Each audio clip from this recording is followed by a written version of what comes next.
दोस्तों, देश के भीतर चुनाव आयोग की हालत महाभारत के दो किरदारों की तरह हो गई है। विपक्ष के मामले में वो संजय और भाजपा के मामले में गांधारी बन जाता है। जी हाँ, चुनाव आयोग की मैं बात कर रही हूँ।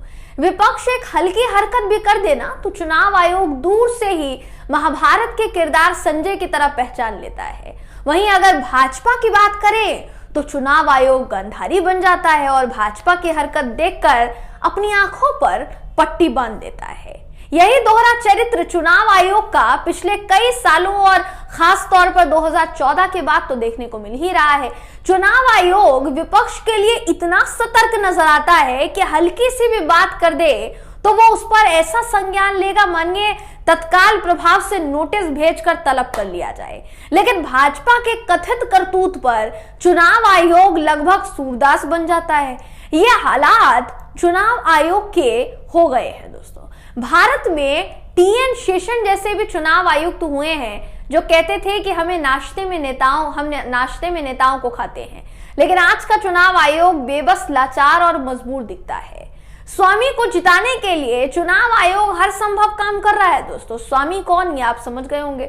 मध्य प्रदेश में कभी ईवीएम मशीन कब्रिस्तान पहुंच जाती है तो कभी बैलेट बॉक्स को जिला चुनाव अधिकारी लेकर एक कमरे में बंद हो जाते हैं। मानिए कि उन्होंने लोकतंत्र को ही कहीं बंद कर दिया हो। पूरा मामला क्या है इस खबर में मैं आपको बताऊंगी। नमस्कार, मेरा नाम है जयंती झा और आप देख रहे हैं। देश में 5 राज्यों के चुनाव खत्म हो जाएंगे। दोस्तों, सभी दलों ने खूब मेहनत की है। कुछ ने विकास के मुद्दे पर राजनीति की है तो कुछ दलों ने धर्म से लेकर बेईमानी तक की नींव डाल दी है। इस चुनाव में जिसमें सबसे आगे रही है भारतीय जनता पार्टी। मध्य प्रदेश कांग्रेस के अध्यक्ष कमलनाथ ने एक वीडियो शेयर करते हुए लिखा कि निर्वाचन को कलंकित करते बालाघाट कलेक्टर। मध्य प्रदेश के बालाघाट जिले के कलेक्टर डॉक्टर गिरीश मिश्रा ने 27 नवंबर को स्ट्रांग रूम खुलवाकर बिना अभ्यर्थियों को सूचना दिए डाक मत पत्रों की पेटियां खोल दी। अंतिम सांसें गिनती शिवराज सरकार और सरकार की अंधभक्ति में लीन कलेक्टर लोकतंत्र के लिए बड़ा खतरा है। कांग्रेस का एक एक कार्यकर्ता सतर्क और चौकन्ना रहे। बीजेपी की करारी हार से बौखलाई चोरी की ये सरकार और कुछ सरकारी दलाल वोट चुराने की फिराक में है। चलिए आपको भी दिखाते हैं दोस्तों वो विजुअल जो लोकतंत्र को कहीं ना कहीं कलंकित कर रहे हैं। हालांकि इसका फैक्ट चेक भी किया गया। फैक्ट चेक में क्या दावा किया गया वो भी मैं आपको आगे बताऊंगी, मगर उससे पहले आपको वीडियो दिखाते हैं। ये वीडियो देखिए। लगाइए, बनाओ वीडियो बनाओ और बुलाओ पत्रकारों को। कलेक्टर साहब से बात करता हूँ। कोई रिस्पांस नहीं दे रहे हैं, बोल रहे हैं फोन पे कोई सूचना होती है क्या? इतना गंभीर मामले को आप ऐसा कीजिए, हम लोग भी कल ट्रेनिंग लेके आए भोपाल से। हमारे कोई मामले में कुछ निर्वाचन के नियम कानून लिखिए।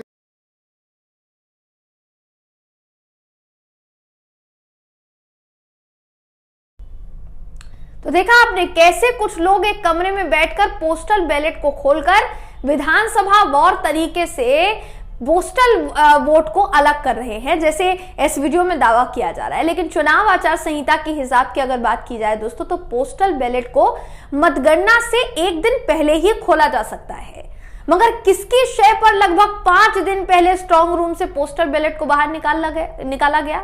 क्या जिला अधिकारियों को दिल्ली से किसी तरह के आदेश मिले थे ऐसा करने के लिए? और अगर ऐसा करने के आदेश प्राप्त हुए हैं तो क्या इसे लोकतंत्र का सार्वजनिक चीरहरण नहीं माना जाना चाहिए? क्या इसे लोकतंत्र के साथ मजाक नहीं माना जाना चाहिए? कांग्रेस का एक डेलीगेशन दिल्ली चुनाव आयोग के मुख्यालय पहुंचा इसको लेकर, इस पूरे मामले को लेकर, भाजपा की शिकायत लेकर। इसे कांग्रेस की बेवकूफी कहेंगे या आप मासूमियत कहेंगे कि जो इस चुनाव आयोग को हाईजैक कर लिया गया है, जिसने सरकार के सामने अपने आप को कहीं ना कहीं समर्पित कर दिया हो, ऐसा उसके ऊपर आरोप लगता है। जिस संवैधानिक संस्थाओं के पर कतर दिए गए हों और जिस चुनाव आयोग की अपनी आजादी की खुद परवाह जिस चुनाव आयोग को नहीं है, कांग्रेस उस चुनाव आयोग के पास अपनी शिकायत लेकर पहुंची थी कि साहब चुनाव में गड़बड़ हो रही है, आप ध्यान दो। दोस्तों, कांग्रेस शायद भूल गई कि चुनाव आयोग तो विपक्ष की परेशानी को लेकर हो सकता है कुंभकर्ण की नींद सोता है।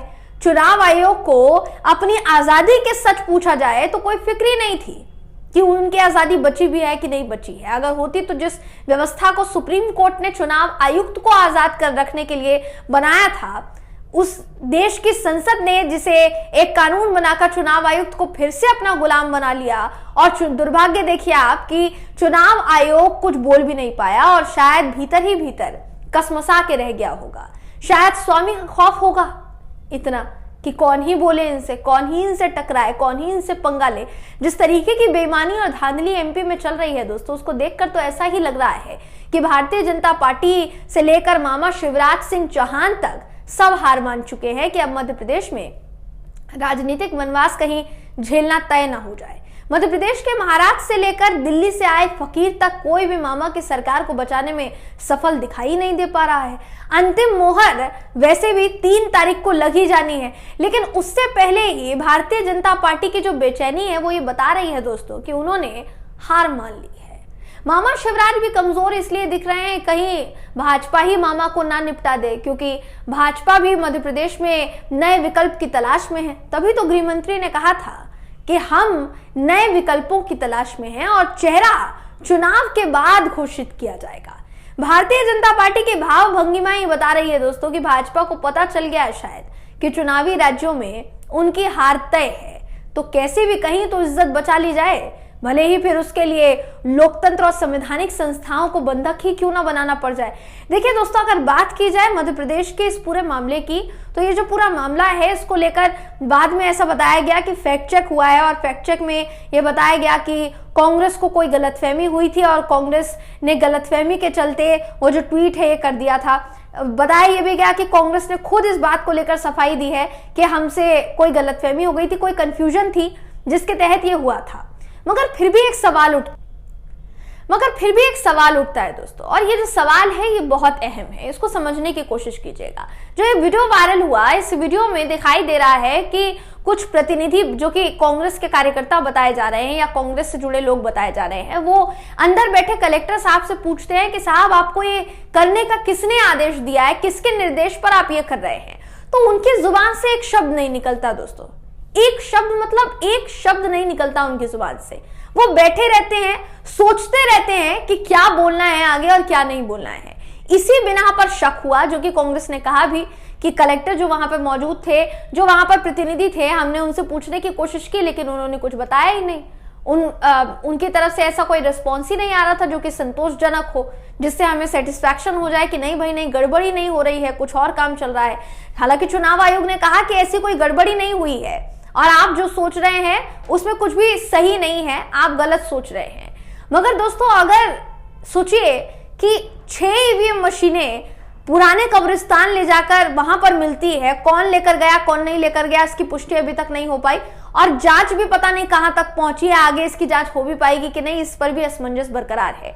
तो 6 ईवीएम मशीनें पुरानी कब्रिस्तान पहुंच जाती है, फिर स्ट्रॉन्ग रूम खोलकर अचानक से ये जो 50-50 की पर्चियां हैं इसको बांटना शुरू कर दिया जाता है। अगर मान लीजिए चुनाव आयोग का कहना है कि ये काम जो है ये किया जा रहा था नतीजों से पहले ताकि बाद में आसानी हो, तो ये काम आप उस दिन भी कर सकते थे, या फिर अगर आपको ये काम करना था या अधिकारियों को लेकर आपको ये काम करवाना था तो आपको विपक्षी नेताओं को सूचित करना चाहिए था, उसके बाद आपको ये काम करवाना चाहिए था।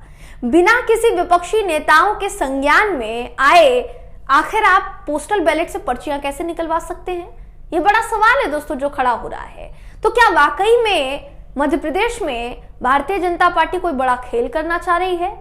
क्या हो सकता है? अपनी राय कमेंट करके जरूर बताइएगा दोस्तों। वीडियो अगर आपको पसंद आया हो तो वीडियो को लाइक कीजिए, शेयर कीजिए, चैनल को सब्सक्राइब करना बिल्कुल भी ना भूलें। फिर मुलाकात होगी आपसे अगली वीडियो में, तब तक के लिए नमस्कार।